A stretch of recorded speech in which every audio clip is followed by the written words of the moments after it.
আসসালামু আলাইকুম প্রিয় ভিউয়ার্স। আজকে যে ভিডিওটা আপনাদের সাথে শেয়ার করার জন্য নিয়ে আসলাম সেটা হচ্ছে আমার বিড়াল। এই বিড়ালটার একটা ইতিহাস আছে। বিড়ালটা আমি কিভাবে পাইলাম?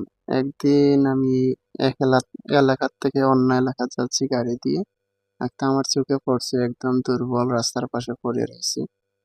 তো আমি গাড়িটা দাঁড় করাইলাম। করাইয়া বিড়ালটারে গাড়িতে তুললাম। একদম পিচ্চি ছিল। তারপরে গাড়িতে তুললাম। তোলার পরে নিয়ে আসলাম একটা পর্যায়ে বাসায়। বাসায় এনে ওরে পানি দিলাম, পানি খায় না। ওর শরীরটা কাঁপতেছে। তখন সময় মতন একটা দুধ আনলাম, আইনা ওরে দুধ দিছি। তারপরে খাইতে পারতেছে না, শরীরটা কাঁপতেছে। তারপরে কি করলাম, দোকানের ভিতরে নিয়ে আসলাম।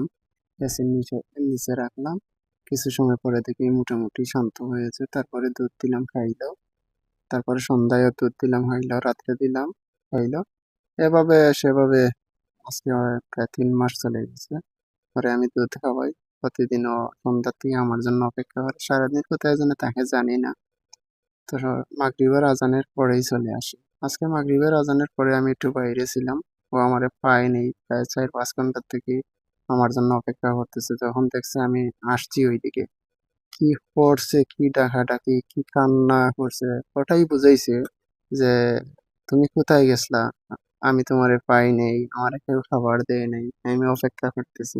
তো আর কি করা, একটা পর্যায়ে পরে আগে দুধ দিছি। এই দেখেন দুধ খাইতেছে। ঠান্ডা দুধ তো একটু খাইতে কষ্ট হচ্ছে, তারপরে খাবে সব। খাই আর রাত পর্যন্ত আমি যত সময় ডিউটিতে থাকবো ও থাকবে।